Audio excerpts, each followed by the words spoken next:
Halo semua, kembali lagi di Res Movie. Di video kali ini, film yang akan Mimin bahas adalah film yang berjudul Crash Landing on You. Film ini mengisahkan tentang seorang wanita cantik kaya raya yang jatuh cinta dengan tentara Korea Utara. Bagaimana kelanjutannya?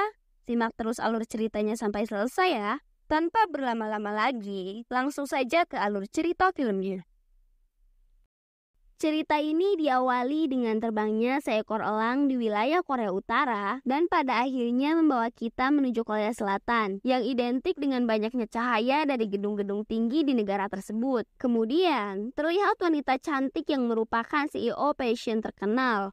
Wanita itu bernama Yoon Seri. Di sana, Seri diam-diam bertemu dengan aktor terkenal dan ternyata gerak-gerik mereka dibuntuti dan dipotreti oleh seseorang. Orang-orang pun heboh dengan foto yang tersebar di media sosial. Namun, pada saat rekan-rekannya panik dan berusaha mengatasi skandal tersebut, Seri malah terlihat santai karena ia sudah terbiasa dengan skandal-skandal tersebut. Setelah itu, Seri ditelepon oleh kakaknya yang bernama Sojun karena ayah mereka telah dibebaskan secara bersyarat setelah dipenjara selama 283 hari karena melanggar undang-undang kejahatan ekonomi. Saat di depan para wartawan, ayahnya berkata akan mundur dari perusahaan miliknya dan akan digantikan oleh anaknya.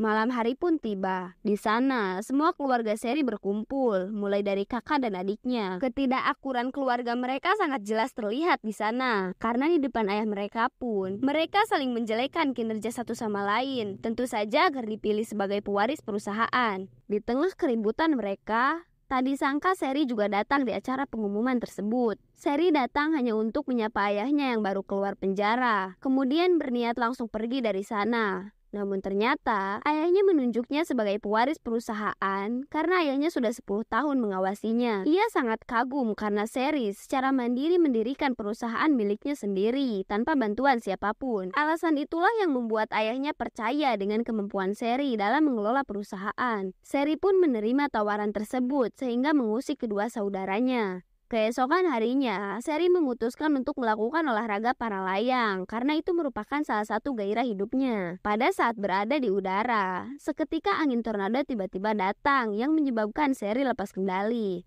Scene beralih ke Korea Utara, di mana para tentara yang dipimpin oleh Kapten Ri Jun Hyuk mengemudi untuk melakukan patroli. Mereka pun berhadapan muka dengan tentara Korea Selatan. Karena mereka telah menangkap perampok warga Korea Utara, adu tembak pun hampir terjadi. Karena salah seorang perampok berani mengambil pistol, pada saat adu tembak akan terjadi, mereka masing-masing mendapat perintah untuk mundur tanpa adanya baku tembak. Lalu, kelompok Kapten Ri pun kembali menuju perbatasan. Setelah itu, Kapten Ri melaporkan kepada atasannya mengenai kejadian tersebut dan mengatakan bahwa masalah itu harus diproses untuk mendapatkan sanksi yang setimpal. Akan tetapi, Cholgang yang merupakan atasannya malah menjawab bahwa mereka telah mendapatkan izin dari Badan Keamanan. Oleh karena itu, mereka tidak perlu memproses kasus tersebut.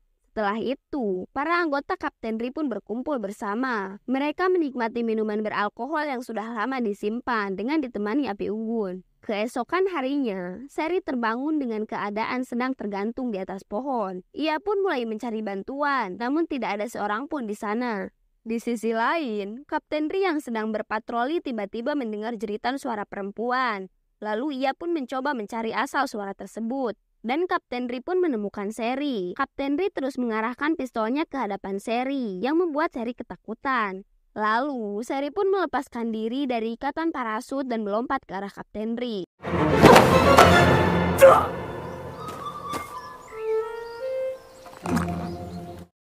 Kemudian Kapten Ri mengajukan beberapa pertanyaan kepada Seri. Namun, Seri menolak menjawab karena mereka baru pertama kali bertemu. Dan ternyata, Seri masih mengira dia masih di Korea Selatan dan meminta Kapten Ri untuk jangan khawatir karena Seri tidak akan melaporkannya asal mengizinkan Seri untuk pergi. Kapten Ri pun menjelaskan bahwa Seri sedang berada di Korea Utara. Seri pun sangat terkejut mendengar hal itu. Dan Kapten Ri bilang dia harus membawa Seri untuk melakukan penyelidikan. Namun, Seri menolaknya dan langsung kabur berlari melewati sungai kecil yang ternyata itu adalah tempat disebarnya ranjau. Kapten Ri sudah berusaha memberitahunya bahwa sungai itu adalah ladang ranjau. Namun sayangnya, Kapten Ri malah menginjak ranjau tersebut. Alhasil, ia tidak dapat bergerak. Seri pun menggunakan kesempatan itu untuk kabur. Sebelum kabur, ia sempat mengatakan bahwa wajah Kapten Ri adalah tipe kesukaannya. Mendengar hal tersebut membuat Kapten Ri merasa heran, karena dalam keadaan genting seperti itu, Seri masih sempat membicarakan hal yang tidak penting. Tak lama setelah Seri pergi, salah satu prajurit Kapten Ri datang untuk membantu membebaskannya dari ranjau. Kemudian, Kapten Ri memberitahu prajurit itu untuk menyuruh pasukan lainnya menangkap Seri. Di sisi lain, Seri terus berusaha berlari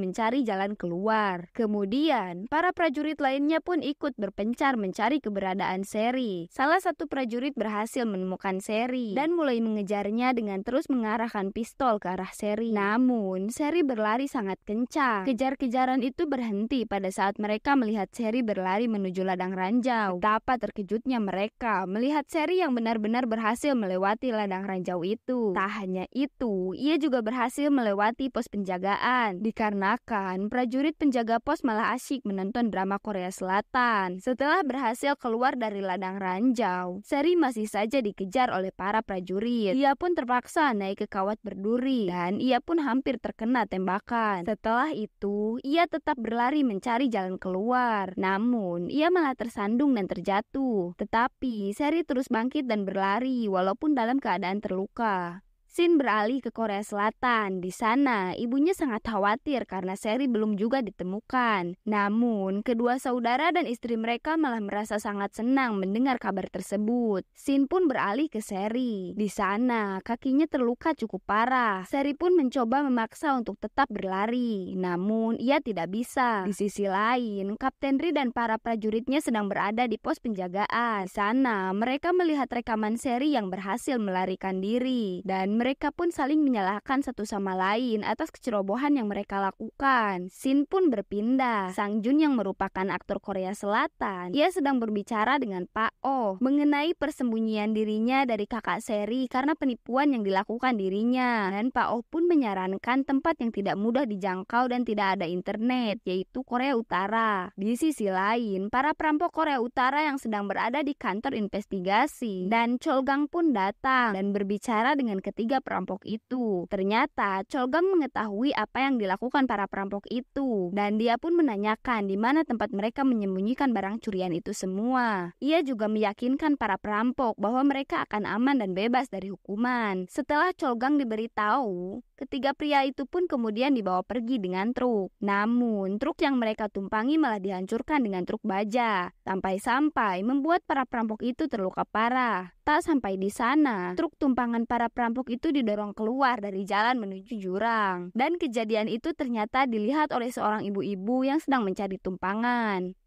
Pada scene yang berbeda, Kapten Ri dan para prajuritnya melanjutkan pencarian Seri. Dan mereka pun menemukan tanda-tanda jejak Seri. Di sisi lain, Seri merasa lega saat melihat sebuah desa. Sebab Seri mengira dia sudah hampir berada di Korea Selatan. Akan tetapi, ketika dia memperhatikan cara hidup penduduk di sana, Seri menyadari bahwa dia salah mengira bahwa sudah di selatan. Dan saat itu, Cholgang sedang melintasi di area pedesaan dan lampu mobil mengarah ke hadapan Seri. Pada saat bersamaan, Kapten Ri langsung cepat menyembunyikan Seri masuk ke dalam pintu gerbang. Dan momen itu pun membuat mereka berdua saling berpandangan.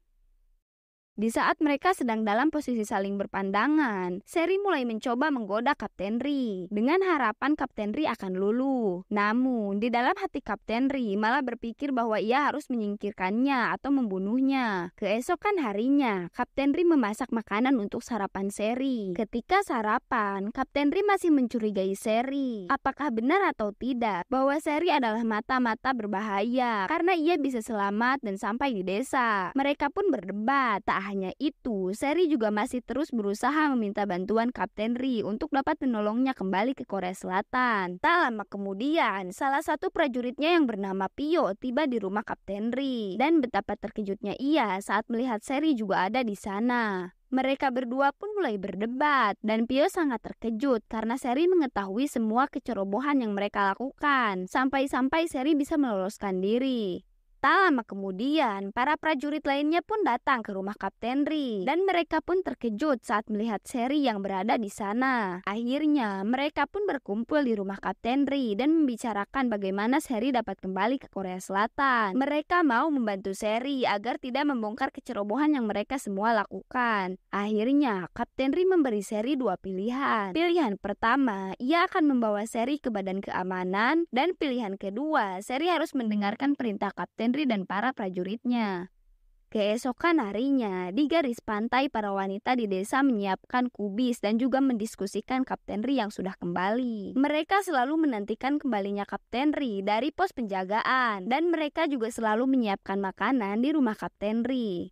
Hal itu mereka lakukan karena ketampanan yang dimiliki oleh Kapten Ri. Sementara itu, Kapten Ri dan para prajuritnya pun memanggang daging. Setelah itu, mereka pun makan bersama. Sebelum Kapten Ri dan para prajurit lainnya pergi, mereka memberitahu Sherry untuk menggunakan telepon apabila dia sangat membutuhkan sesuatu. Akan tetapi, Sherry malah terus menelpon Kapten Ri dengan permintaan yang konyol. Selanjutnya, Kapten Ri mendapatkan informasi bahwa para perampok yang akan dibawa ke Pyongyang tewas saat dalam perjalanan. Mendengar hal tersebut, Kapten Ri langsung bergegas menuju badan keamanan untuk memberitahukan kejadian itu dan mengatakan bahwa ia akan menyelidiki kejadian tersebut. Scene pun berpindah di mana Sang Jun sedang membahas perlindungan dirinya dengan pindah menuju rumah terpencil dan mahal di Korea Utara dengan segenap fasilitas yang akan diberikan untuknya. Kemudian berpindah lagi ke Korea Utara di mana Sherry merasa kewalahan saat listrik padam di malam hari dan ia mendengar suara bisikan di luar rumah. Sherry mulai panik dan mengambil vas bunga untuk bersiap melempari yang ia kira penyusup dan ternyata itu adalah Kapten Ri yang membawakannya lilin untuk Sherry. Suasana desa malam itu hening dan hanya ada lilin di setiap rumah. Di sisi lain, kedua saudara ipar Sherry membahas berita terbaru mengenai hilangnya Sherry dan juga berpikir bahwa ayah mertua mereka tidak serius pada saat dia meminta Sherry mengambil alih perusahaan. Kemudian, Sherry menyesali situasi yang menimpanya saat ini kepada Kapten Ri. Kapten Ri yang melihat Sherry terus menangis mencoba untuk menenangkannya. Lalu, Kapten Ri mengatakan kepada Sherry bahwa dia akan berangkat menuju ke Pyongyang dan untuk sementara waktu, Sherry akan bersama para prajuritnya selama dirinya pergi. Setelah itu, Sherry melihat tas barang yang ditinggalkan oleh Kapten Ri yang berisikan barang-barang dari Korea Selatan yang dibeli oleh Kapten Ri ketika dia berada di pasar gelap. Dan Sherry langsung berpikir bahwa Kapten Ri hanya bersikap cuek, namun sebenarnya ia sangatlah peduli kepada dirinya. Pada saat Kapten Ri di Pyongyang, Kapten Ri dihentikan tentara dari divisi investigasi yang membawanya menuju ruang penyiksaan untuk interogasi. Ketika Kapten Ri diinterogasi, datanglah jenderal dan langsung menendang pria yang telah menginterogasi Kapten Ri dan mengatakan bahwa pria yang dia interogasi mereka adalah putra direktur, sehingga membuat si pria yang menginterogasinya sangat terkejut dan kemudian dia menghubungi pemimpin Cholgang dan memarahinya sebab ia tidak memberitahu siapa sebenarnya Kapten Ri. Cholgang pun juga terkejut saat mengetahui bahwa Kapten Ri adalah putra direktur. Di sisi lain, Sherry sedang bersama para prajurit lainnya di rumah Kapten Ri. Mereka saling berbicara satu sama lain. Ketika malam hari, Kapten Ri berbicara dengan jenderal mengenai kecelakaan yang dialami oleh para perampok tersebut. Kapten Ri ingin menemukan truk yang telah mengakibatkan kecelakaan itu, karena truk itu memiliki jenis yang sama yang mengakibatkan kecelakaan fatal lainnya. Usai percakapan, Kapten Ri menerima telepon dari Pio yang menjelaskan bahwa pimpinan Cholgang akan melakukan sebuah pengecekan rumah. Hal itu membuat Kapten Ri langsung meminjam mobil jenderal dan mempercepat perjalanan untuk segera mencapai desa. Sementara itu, di desa, dua wanita lainnya melakukan inspeksi di setiap rumah yang berbeda. Mereka menemukan barang-barang Korea Selatan yang diselundupkan di rumah lain. Saat pimpinan Cholgang tiba, ia memutuskan untuk melihat ke rumah Kapten Ri karena melihat lampu rumahnya dalam keadaan menyala. Keadaan itu membuat Sherry menjadi panik dan langsung mencari tempat persembunyian. Mereka pun dengan cepat mendapati Sherry yang bersembunyi di dalam ruang bawah tanah. Setelah mereka menemukan Sherry, lalu pimpinan membuatnya keluar rumah dan mengarahkan senjata ke arah Sherry. Kapten Ri pun akhirnya tiba dan mengatakan apa yang pimpinan Cholgang lakukan ke tunangannya. Semua warga masyarakat pun terkejut akan ucapan Kapten Ri kalau ia sudah bertunangan.